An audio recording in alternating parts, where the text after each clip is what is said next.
તામિલનાડુના ચૂંટણીના પરિણામોને આખા ભારતને ચોંકાવી દીધા, કારણ કે ત્યાં થલપતિ વિજય, જોસેફ વિજય, જે રીતે ચૂંટણીમાં એમના પક્ષ ટીવીકેનો દેખાવ થયો એ બધાની ધારણા બહાર હતું. અને મોટા ભાગના એક્ઝિટ પોલમાં પણ વિજય થલપતિ આટલી સીટ મેળવશે એવો ક્યાંય તારણ અપાયા નહોતા. અને આ વિજય થલપતિએ અ, મુખ્યમંત્રી તરીકેના શપથ લીધા ત્યારે એમને 118 બેઠક, જે સાદી બહુમતી કહેવાય, એમાં પણ મુશ્કેલી હતી, પણ સાથી કોંગ્રેસને બીજા પક્ષો એમને સાથ આપ્યો. એટલું જ નહીં, અન્ના ડીએમકેના 25 જેટલા ધારાસભ્યોએ ક્રોસ વોટિંગ કર્યું, એટલે 118ની બદલે 144 વોટ એમને મળ્યા અને એ મુખ્યમંત્રી તરીકે એમણે શપથ લીધા.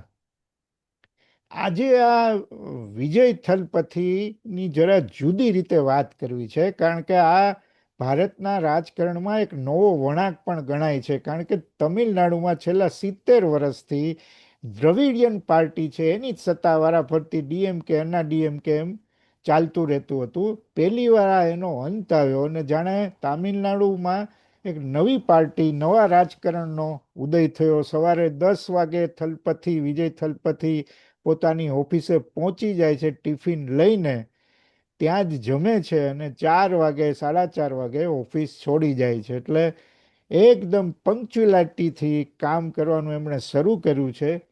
એમણે જેટલા પ્રોમિસ આપ્યા એની પૂર્તિ પણ કરવાની એમણે શરૂ કરી છે. પણ આજે વાત કરવી છે એમની ફિલ્મની કારકિર્દીથી માંડી અને રાજકીય સફર, મુખ્યમંત્રી સુધીની સફર.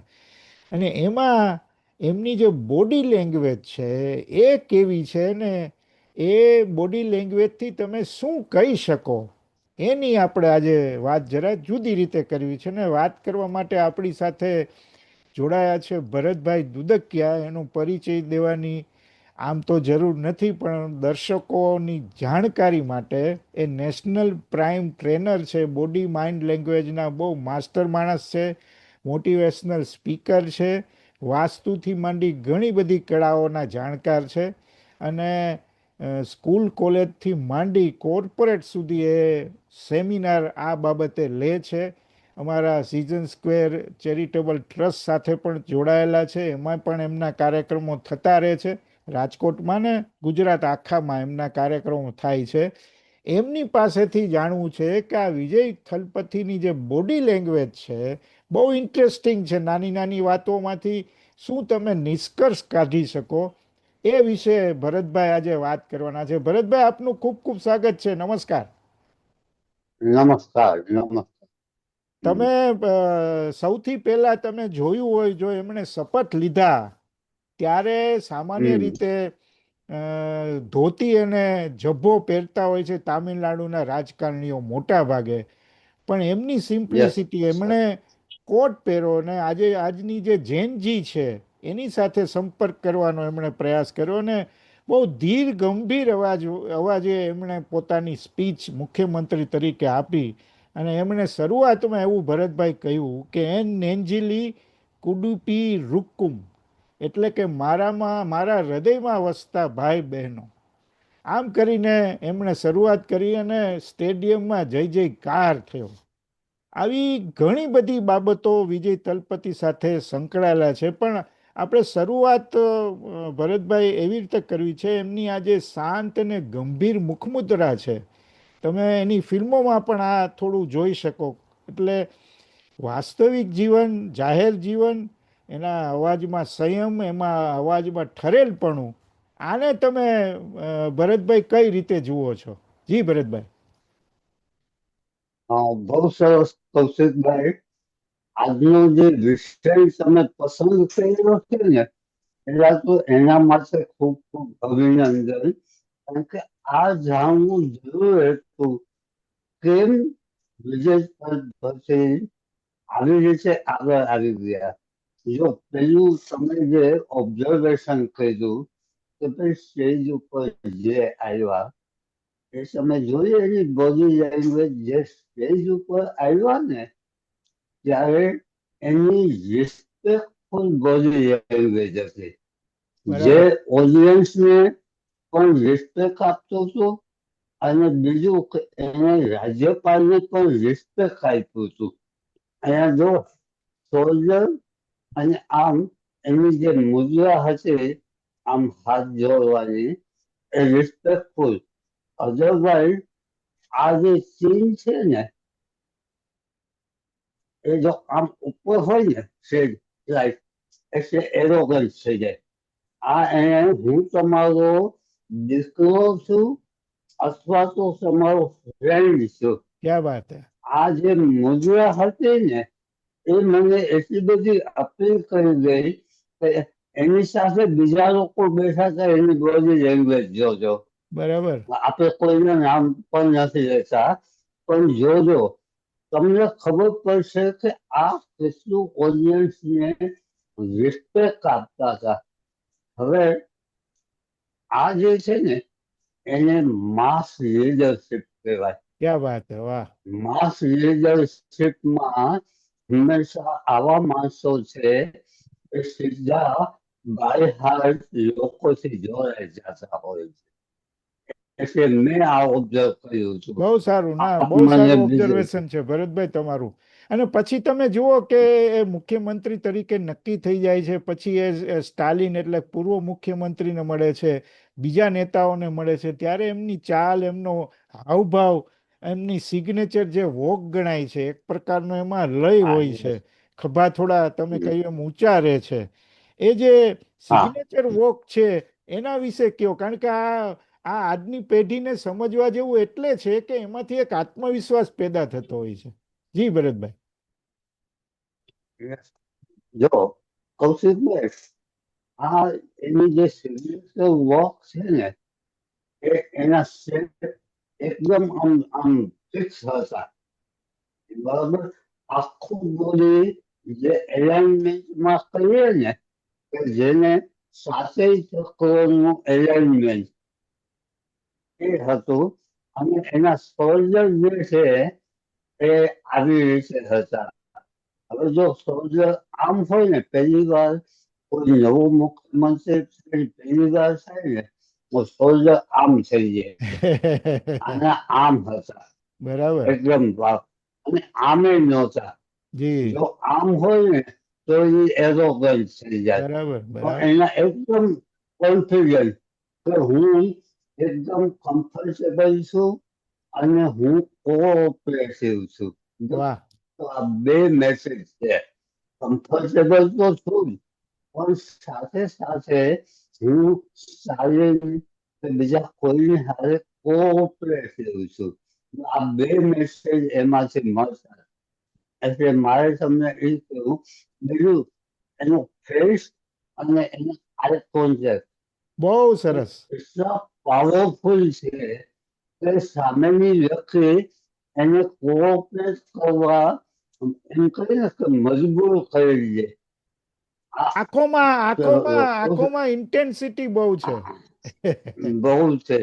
અને હું તમને કહું કે માણસનું બોડી છે ને, હમણાં જ મેં પ્રોફેસરોને એક ટ્રેનિંગ કરી, એમાં મેં પેલું આ શીખવાડ્યું, આમનો જ દાખલો આપ્યો હતો વાહ. કે ભાઈ, તમે સ્ટુડન્ટ આગળ જાઓ ને, ત્યારે તમારી આંખ છે અને બોડી, આ 70% ઇમેજ એમને મૂકી દે, પછી તમારું જ્ઞાન આવશે. એટલે આ જે છે, એમાં સફળ થયા છે. બહુ સાચી વાત યસ તમારી. સર. બીજી એક બે બાબતો મેં જે જોયું છે એ તમારી એમાં તમારો અભિપ્રાય એ રીતે જોઈએ છીએ કે આપણે સાદા કપડાં શર્ટ પેન્ટની તો વાત કરી, પણ એમની જે હમ, ફ્લેક્સિબિલિટી છે, તમે એના ફિલ્મો જોયા હોય, તમે ઘણા બધા બહુ જાણીતા છે, અને હમ, હિન્દીમાં ડબ થઈને આપણે બહુ બધા ગુજરાતમાં ને ભારતભરમાં જોવાય છે. એ જે અઘરા જોવાય. સ્ટેપ પણ એટલી સરળતાથી કરતા હોય કે તમને એમ લાગે જ નહીં કે આ ડાન્સ કરે છે, એટલો બધો નેચરલ વેમાં. અને એની ફિટનેસ એવી બહુ હમ, સરસ છે, અને શરીર પરનો કાબુ પણ એવો જોરદાર છે. આ શું સૂચવતું હોય છે ભરતભાઈ? જો, પેલું કે જ્યારે એના સરળ સ્ટેપ ડાન્સિંગમાં હોય ને કોઈ વ્યક્તિના, એટલે આ વ્યક્તિ ડાન્સને પચાવી ગયેલી વ્યક્તિ છે. આ પેલું જેને કહ્યું ને કે સોલથી ડાન્સ કરે. બરાબર. જો ડાન્સ છે ને એ પ્રેક્ટિસથી થાય અને સોલથી થાય. આનું એક બહુ એકદમ સિમ્પલ એક્ઝામ્પલ આપું કે શંકર ભગવાનનું તાંડવ છે ને એ સોલથી હતું. એટલે વાહ. મોટા ભાગે ડાન્સિંગમાં એ નટરાજની મૂર્તિ મૂકવામાં આવે છે. એ હા, સોલથી થયું હતું. ક્યા બાત. આ વ્યક્તિએ વિલેજને એનું સોલથી ડાન્સ કરે છે અને એટલે એ એકદમ સાઉથમાં લોકપ્રિય થયા છે. બીજું કે એને જે એની મુદ્રાઓ છે એને પચાવી લીધી છે કે હા, ભાઈ વાહ. આ મુદ્રા આ ઓલામાં હોય અને એ જો સોળ વગર થાય ને તો મારે ગોઠવવું પડે. સપોઝ હું ડાન્સ કરવા જાઉં ને તો મારે હું આમ હાથ રાખું આમ આ બાય નેચર આવે છે. બરાબર. અને આ વ્યક્તિ એને લોકોને ગમવું પડે એવું નહીં, લોકોને ગમી જ જાય એવી વ્યક્તિ છે. ક્યા બાત હે, વાહ. પછી તમે એની એક બે ફિલ્મોની મારે એટલે ઉલ્લેખ કરવો છે કે એની એક થેરી નામની ફિલ્મ હતી જેમાં પોલીસ ઓફિસરે બને છે અને એમાં ભરતભાઈ એ જે ઓકે. સલામની એની થ્રી ફિંગર સ્ટાઇલ છે આમ કરીને જે બહુ લોકપ્રિય છે, એક એ મુદ્દો છે. અને બીજું એની એક બીજી ફિલ્મમાં એ ધોતી પહેરવાની એની જે સ્ટાઇલ છે, આમ ધોતી પહેરી હોય ને પછી આમ કરીને આમ ઉડાડે અને પછી હમ ચપટી વગાડે, હાથ ફેરવે. આ બે ત્રણ વસ્તુ છે ને બહુ આમ આપણને એમ થાય કે આનાથી શું, પણ મને લાગે છે તમે આના ઉપર વધારે વાત કરી શકો ભરતભાઈ. હાજી. જો બહુ સરસ તમે વાત કરી કે એની સલામ આપવાની છે ફિંગર છે, પછી ધોતી પહેરવાની સ્ટાઇલ. મિસ્ટર વિજય એ કેમેરા કોન્શિયસ માણસ છે. વાહ. આ હું તમને કહું. એને કેમેરાનું ઉપર જે કહીએ એનો કમાન્ડ હોવો જોઈએ કે કેમેરા ફેસ કરે ત્યારે મારો કમાન્ડ કેવો હોવો જોઈએ એને એને પસારેલું છે. માણસો ભલભલા માણસો કેમેરાની સામે આવે ને, આપણા જેવાને તો લગનમાં કોક કેમેરા સામે ઉભા રાખીને કે આમ ઉભા રહ્યો તો આપણે શરમાતા હોય. આ કેમેરા કોન્શિયસ છે, એકદમ કમ્ફર્ટેબલ. એને કેમેરાને એનો મિત્ર બનાવ્યો. હું તમને બે વ્યક્તિના ઉદાહરણ આપું છું. હાજી. એક સોનુ નિગમ, આ જૂનું છે પણ હું બે ઉદાહરણ, અને લતા મંગેશકર. વાહ. આ બંને જણ એ માઇક કોન્શિયસ હતા. બે સોનુ નિગમ તો છે જ, લતા એને માઇકને ફ્રેન્ડ બનાવ્યો હતો. વાહ. અને બે જો તમે ટોપ ઉપર પહોંચેલા વ્યક્તિઓ. બરાબર. અમે બે, કારણ કે માઇક હોય ને ત્યારે એનું સેન્સર એ ક્યાં છે એના પ્રમાણે એના ફેસ ફરતા હોય. આ બે ઉપર મેં ખૂબ જ બોડી લેંગ્વેજ જોઈ છે. એને મેં ગાતા જોયા. એમ આમને મેં જે જોયા છે કે ભાઈ એની સ્ટાઇલ કે ધોતી આમ જ હોય અને એ એની રીતે જાય. એ સેલ્યુટ આમ મારે તો એની રીતે જ જાય, કારણ કે એને કેમેરાને ફ્રેન્ડ બનાવી દીધો ક્યા અને બાત. એટલે એ એમાં સફળ થયા છે. વાહ. અને યા. આખરમાં મારે પાછું એમણે જે શપથ લીધા સ્ટેડિયમમાં ત્યારે જે બધી વાતો કરી છે, એમણે એમ કહ્યું કે જાતિ ધર્મના ભેદભાવ વિના સામાજિક ન્યાય માટે હું કામ યસ કરીશ, ભ્રષ્ટાચાર મુક્ત યસ સર. વહીવટ આપવાની એમણે વાત કરી. અને બહુ સરસ એને વાત કરી કે ફિલ્મોમાં હું વિલનને એમ કે એની સામે લડતો હતો, પણ વાસ્તવિકતા એ છે કે આ મારે મારી આ રાજકીય કારકિર્દીમાં ભ્રષ્ટાચાર જ વિલેન છે.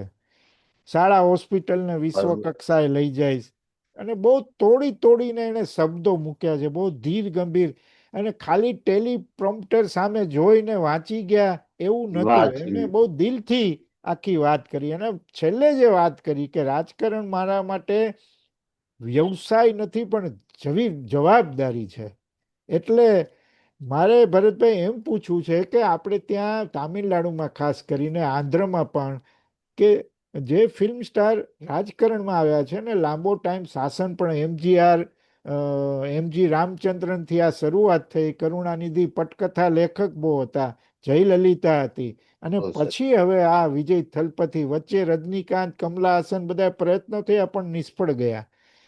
તમને શું લાગે છે કે આ ફિલ્મ સ્ટાર અને રાજસત્તા એ જે માર્ગ જે આખો છે, કારણ કે તમે જુઓ કે અમિતાભ બચ્ચન નિષ્ફળ ગયા ને પછી રાજકારણમાંથી નીકળી ગયા, રાજેશ ખન્ના, એવા ઘણા બધા ઉલ્લેખ તમે કરી શકો, પણ રાઈટ. તામિલનાડુમાં સ્થિતિ જુદી છે ને વિજય થલપતિ બહુ જુદી જ રીતે 2 વર્ષમાં કોઈ પાર્ટી સીધી સત્તા મેળવે, તામિલનાડુમાં મેળવે, હમ અને ડીએમકે હમ અન્ના ડીએમકેને હરાવીને મેળવે, એટલે બહુ મોટી ઘટના છે આ.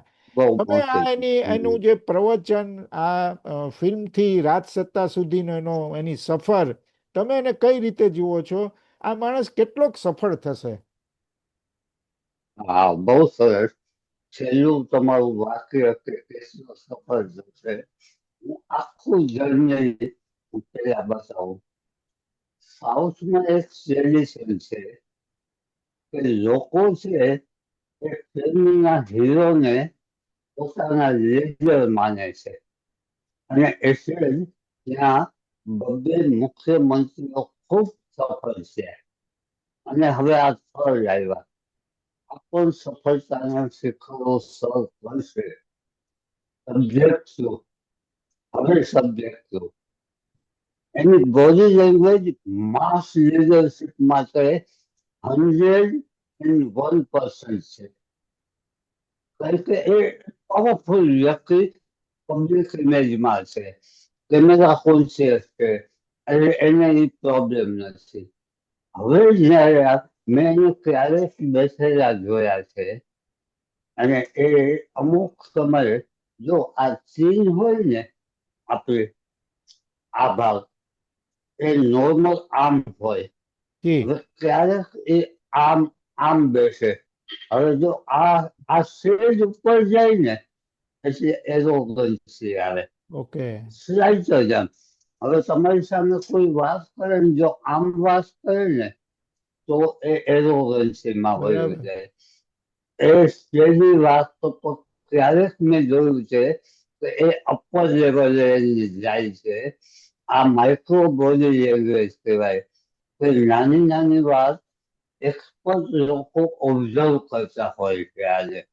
બરાબર. હવે આમની સાચી પરીક્ષા ક્યાં આવશે? તો સાચી પરીક્ષા ઇન્ટેલેક્ચ્યુઅલ પીપલ્સ, પછી જે કહીએ કે ઇન્ડસ્ટ્રીયાલિસ્ટો, પછી વહીવટી અધિકારીઓ, આ બધા લોકોમાં માસ લીડરશિપ નો કામ લાગે. બરાબર. એમાં એમાં ઓથોરિટેટિવ બોડી લેંગ્વેજ જોઈએ કે હું આની ઓથોરિટી છું, અને એટલે હું આ કામ કરું છું, એ આપણે કરવાનું છે. હવે એમાં જો એ બોડી લેંગ્વેજમાં ફેલ જાય ને, જો ઇન્ડસ્ટ્રીયાલિસ્ટ હોય, બિઝનેસમેનો હોય કે આઈએએસ ઓફિસર કે એ બધા વહીવટી અધિકારીઓ હોય, આ લોકો ઓલવેઝ સામેવાળાની બોડી લેંગ્વેજ, જો કેટલાય મિનિસ્ટરનું લોકો માનતા નથી. આપણે રાજકારણમાં જોયું છે બરાબર. અમુક એકદમ એમ કે આ ઓકે આપીશું, કારણ કે ત્યાં પાસ અને ફેલ્યો છે. પબ્લિકમાં ઘણા લીડર એવા આવ્યા કે શોર્ટ ટર્મમાં ખૂબ પ્રતિષ્ઠા મેળવી, સચ્ચાઈ મેળવી, પછી એવા જ ફેલ થયા છે. બરાબર. અહીંયા હવે આ કોન્સેપ્ટ પણ મારું જે ઓબ્ઝર્વેશન કહે છે, હવે કહું કે આ વ્યક્તિ મેચ્યોરિટી લેવલે બહુ હાઈ લેવલ ઉપર છે. ક્યા બાત હે. એટલે મે બી કારણ કે આને કોઈ એવા નિવેદન જ નથી કર્યા હજી. બરાબર. બાકીના લોકો એમ કે હું આમ કરી નાખીશ, હું આમ કરી નાખીશ, એવા નિવેદન. અને બીજું, આની ભાષા તમે કૌશિકભાઈ જોઈ હોય ને વિજયજી, તો એટલી સૌમ્ય ને સ્નેહી, આમ કોઈ જાતનું એગ્રેશન નહીં. તમે બંગાળમાં લોકોની ભાષા જોઈએ છે જી જી. અને અહીંયા જોઈ, તમે એટલું બધું સૌમ્યતા છે. એટલે આ વ્યક્તિ સફળ થવાના 90 થી 95% ચાન્સ ક્યા છે. બાત હે. વાહ. બીજાના બહુ ઓછા ચાન્સ વાહ હોય છે. ભરતભાઈ, તમે બહુ આ સરસ મારું રીતે વિજય પ્રિડિક્શન. તલપતિની બોડી લેંગ્વેજ, માઇન્ડ લેંગ્વેજ પણ તમે સમજાવી. આ બહુ મોટી વાત છે, કારણ કે ફિલ્મોમાંથી એકાએક રાજકારણમાં આવું મુખ્યમંત્રી બની જવું અને સફળ થવું એ બહુ મુશ્કેલ, આખો પથ એ બહુ મુશ્કેલ કામ છે. પણ વિજય થલપતિ કેટલું સફળતાથી કામ કરી શકશે એના ઉપર બધાની વોચ છે. કારણ કે તામિલનાડુ મોટું સ્ટેટ છે. દ્રવિડિયન રાજકારણ પાર્ટી જે કરે છે એની સામે ઊભા રહી અને એ મુખ્યમંત્રી થયા છે. એટલે તમે વિજય થલપતિના ફિલ્મના ચાહક છો, એના અભિનયના ચાહક છો, પણ હવે મુખ્યમંત્રી બન્યા પછી એની આ ચાહત કેટલે સુધી જાય છે એ આપણે જોવાનું છે. અને ભરતભાઈ જેમ કહે છે કે સફળ થશે, એમની બોડી લેંગ્વેજ ઉપરથી એમનું તારણ છે. આ એક્ઝિટ પોલ નથી, આ અભ્યાસનું તારણ છે. એટલે આપણે યસ યસ. આગળના સમયમાં જોવાનું છે. પણ ભરતભાઈએ જે મુદ્દાઓની છણાવટ કરી, હવે તમે વિજય થલપતિને જુઓ અથવા તો એની કોઈ ફિલ્મ જુઓ, ત્યારે આ મુદ્દાઓને યાદ કરજો, એટલે તમને ખ્યાલ આવશે કે ભરતભાઈ શું કહેવા માંગે છે. ખૂબ ખૂબ આભાર ભરતભાઈ, તમે અમારી સાથે જોડાયા અને વિજય થલપતિની બોડી માઇન્ડ લેંગ્વેજ વિશે બહુ સરસ વાત કરી. ખૂબ ખૂબ આભાર. Thank you. Thank you Kaushikbhai.